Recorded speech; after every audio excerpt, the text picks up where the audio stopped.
Selamat malam Budian dan teman-teman semua. Pada kesempatan kali ini, saya Tira Monika akan membawakan materi BLKL dengan judul Manajemen Koperasi Simpan Pinjam. Ada beberapa poin yang akan saya bahas, yaitu pengertian, sejarah perkembangan, tujuan, prinsip, sumber modal, jenis-jenis koperasi, pengertian koperasi simpan pinjam atau KSP, manfaat KSP, jenis KSP, dan peran KSP. Pengertian koperasi menurut Undang-Undang Nomor 25 Tahun 1992 adalah badan usaha yang beranggotakan orang-orang atau badan hukum koperasi dengan melandaskan kegiatannya berdasarkan prinsip koperasi sekaligus sebagai gerakan ekonomi rakyat yang berdasarkan asas-asas kekeluargaan. Lalu pengertian koperasi menurut PSAK nomor 27 tahun 2009, koperasi adalah badan usaha yang mengorganisir pemanfaatan dan pendayagunaan sumber daya ekonomi para anggotanya atas dasar prinsip-prinsip koperasi dan kaidah usaha ekonomi untuk meningkatkan taraf hidup anggota pada khususnya dan masyarakat daerah kerja pada umumnya. Sejarah perkembangan koperasi dimulai pada masa penjajahan Belanda tahun 1886 sampai 1945. 1886 lahirnya koperasi pertama di Indonesia di Purworejo, Jawa Tengah yang didirikan oleh Raden Arya Wiratmaja. Tahun 1909 didirikan Bank Sentral untuk pengrajin dan pedagang kecil di Yogyakarta. Tahun 1912 diterbitkannya Peraturan Koperasi Wajib yang mewajibkan pembentukan koperasi di daerah pedesaan. Tahun 1977, Kongres Pengoperasian pertama di Yogyakarta yang menghasilkan pembentukan Sentral Organisasi Koperasi Rakyat Indonesia. Tahun 1933 diterbitkannya Undang-Undang Koperasi yang mengatur tentang pendirian dan pengelolaan koperasi. Lalu dilanjutkan di masa pendudukan Jepang tahun 1942 sampai 45. Koperasi dimanfaatkan Jepang untuk kepentingan perang, yaitu sebagai alat distribusi barang dan jasa. Banyak koperasi yang dibubarkan oleh Jepang karena dianggap tidak sesuai dengan tujuan mereka. Dilanjut di masa kemerdekaan 1945 sampai sekarang. Pada tahun 1945, Kongres Koperasi kedua di Malang menetapkan Muhammad Hatta sebagai Bapak Koperasi Indonesia. Tahun 53 diterbitkannya Undang-Undang Nomor 20 Tahun 1953 tentang koperasi yang menjadi dasar hukum pengoperasian Indonesia. Tahun 65, gerakan koperasi diarahkan untuk mendukung pembangunan nasional. Tahun 92 diterbitkannya Undang-Undang Nomor 25 Tahun 1992 tentang pengoperasian yang menggantikan Undang-Undang Nomor 20 Tahun 1953 dan tahun 2012 diterbitkannya Undang-Undang Nomor 20 Tahun 2012 tentang pengoperasian yang merupakan undang pengoperasian terbaru di Indonesia. Perkembangan koperasi di era modern, koperasi terus berkembang dan beradaptasi dengan perubahan zaman. Munculnya berbagai jenis koperasi baru seperti koperasi simpan pinjam, konsumsi, jasa, produksi, dan pemasaran. Koperasi memanfaatkan teknologi informasi untuk meningkatkan pelayanan kepada anggotanya dan koperasi menghadapi berbagai tantangan seperti persaingan dengan sektor swasta, keterbatasan modal, dan sumber daya manusia. Tujuan koperasi sebagaimana tercantum dalam Pasal 3 Undang-Undang Nomor 20 Tahun 2012 tentang pengoperasian adalah: yang pertama, meningkatkan kesejahteraan anggota dan masyarakat pada umumnya. Yang kedua, memajukan usaha anggota koperasi. Yang ketiga, membangun dan mengembangkan potensi ekonomi anggota dan masyarakat pada umumnya. Yang keempat, memelihara dan mengembangkan kehidupan demokrasi ekonomi. Dan yang kelima, menjaga dan melaksanakan asas dan prinsip koperasi. Prinsip koperasi sebagaimana tercantum dalam Pasal 5 Undang-Undang Nomor 20 Tahun 2012 tentang pengoperasian adalah: keanggotaan bersifat sukarela dan terbuka, pengelolaan dilakukan secara demokratis, pembagian hasil usaha dilakukan secara adil dan proporsional, kemandirian, kesatuan dan demokrasi, keterbukaan, kesejahteraan bersama, tanggung jawab sosial, pendidikan dan pelatihan, dan kerjasama antar koperasi. Prinsip-prinsip koperasi tersebut merupakan landasan fundamental bagi pengelolaan koperasi yang baik dan sehat. Penerapan prinsip-prinsip koperasi secara konsisten akan membawa koperasi ke arah yang lebih maju dan sejahtera. Sumber modal koperasi berasal dari berbagai pihak, yaitu pertama ada simpanan anggota. Simpanan anggota merupakan sumber modal utama koperasi.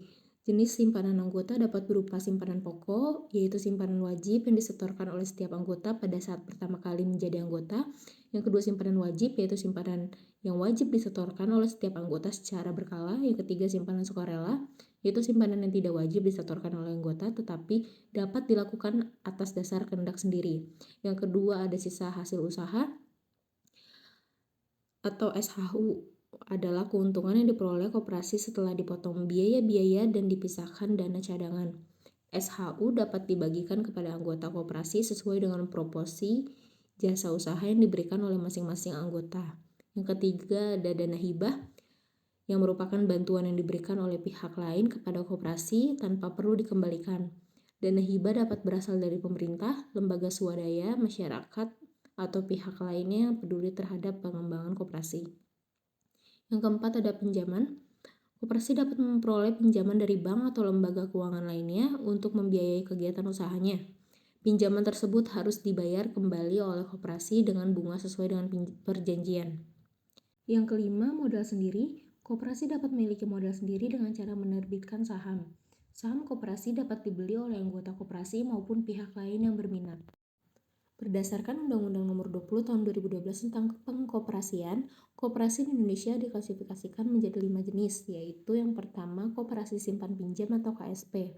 KSP adalah koperasi yang bertujuan untuk melayani kebutuhan simpan pinjam anggotanya. KSP menyediakan berbagai produk dan layanan keuangan seperti simpanan pokok, simpanan wajib, simpanan sukarela, ada pinjaman, pinjaman konsumer, pinjaman produktif, dan pinjaman usaha mikro kecil dan menengah, dan layanan jasa keuangan lainnya seperti transfer uang, pembayaran tagihan, dan penyaluran bantuan langsung tunai. Yang kedua, ada koperasi konsumen. Koperasi konsumen adalah koperasi yang bertujuan untuk menyediakan kebutuhan pokok dan barang lainnya bagi anggotanya dengan harga yang lebih murah dibandingkan dengan harga di pasaran. Koperasi konsumen biasanya menjual berbagai produk seperti sembako, barang kebutuhan rumah tangga, dan barang elektronik. Yang ketiga, ada koperasi produsen. Koperasi produsen adalah koperasi yang bertujuan untuk menghimpun dan mengolah hasil produksi anggotanya agar dapat dipasarkan dengan harga yang lebih baik. Koperasi produsen biasanya bergerak di bidang pertanian, peternakan, perikanan, dan kerajinan tangan. Lalu yang keempat, ada koperasi pemasaran. Koperasi pemasaran adalah koperasi yang bertujuan untuk membantu anggotanya dalam memasarkan produknya ke konsumen. Koperasi pemasaran biasanya menyediakan berbagai layanan seperti penjualan produk anggotanya, promosi dan iklan, dan pengemasan dan branding. Yang terakhir, ada koperasi jasa. Koperasi jasa adalah koperasi yang bertujuan untuk menyediakan berbagai jasa bagi anggotanya. Koperasi jasa biasanya bergerak di bidang transportasi, perumahan, kesehatan, dan pendidikan. Karena materi saya tentang koperasi simpan pinjam, maka saya akan mengupas lebih dalam mengenai koperasi simpan pinjam. Pengertian koperasi simpan pinjam atau KSP adalah jenis koperasi yang bertujuan untuk melayani kebutuhan simpan pinjam anggotanya. KSP menyediakan berbagai produk dan layanan keuangan seperti simpanan, pinjaman, dan layanan jasa keuangan lainnya. Manfaat koperasi simpan pinjam atau KSP yang pertama, mendapatkan suku bunga simpanan yang kompetitif. Yang kedua, mendapatkan akses pinjaman yang mudah dan murah. Yang ketiga, mendapatkan layanan keuangan yang lengkap. Yang keempat, berpartisipasi dalam pengelolaan koperasi. Dan yang kelima, meningkatkan kesejahteraan ekonomi.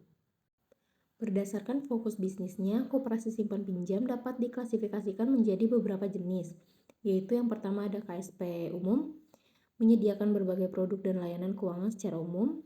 Ada KSP syariah, menyediakan produk dan layanan keuangan yang sesuai dengan prinsip syariah Islam. Yang ketiga ada KSP mikro, berfokus pada penyediaan layanan keuangan bagi usaha mikro kecil dan menengah atau UMKM. Yang keempat ada KSP wanita, berfokus pada penyediaan layanan keuangan bagi perempuan. Peran koperasi simpan pinjam yang pertama, meningkatkan akses keuangan bagi masyarakat, terutama bagi mereka yang tidak memiliki akses ke perbankan. Yang kedua, mendukung pertumbuhan usaha mikro kecil dan menengah atau UMKM. Yang ketiga, mendorong inklusi keuangan dan literasi keuangan masyarakat. Dan yang terakhir, meningkatkan kesejahteraan masyarakat. Kesimpulannya, koperasi simpan pinjam atau KSP merupakan lembaga keuangan mikro yang berperan penting dalam meningkatkan kesejahteraan anggota dan masyarakat pada umumnya. KSP menyediakan berbagai produk dan layanan keuangan yang dibutuhkan oleh masyarakat, terutama bagi mereka yang tidak memiliki akses ke perbankan. KSP memiliki berbagai jenis dan fokus bisnis yang berbeda-beda, sehingga dapat memenuhi kebutuhan keuangan yang beragam dari anggotanya. KSP memiliki peran penting dalam perekonomian Indonesia, yaitu meningkatkan akses keuangan, mendukung pertumbuhan UMKM, mendorong inklusi keuangan dan literasi keuangan masyarakat, serta meningkatkan kesejahteraan masyarakat. Demikian materi BLKL dengan judul Manajemen Koperasi Simpan Pinjam yang bisa saya sampaikan. Bila mana ada kekurangan, saya mohon maaf dan terima kasih.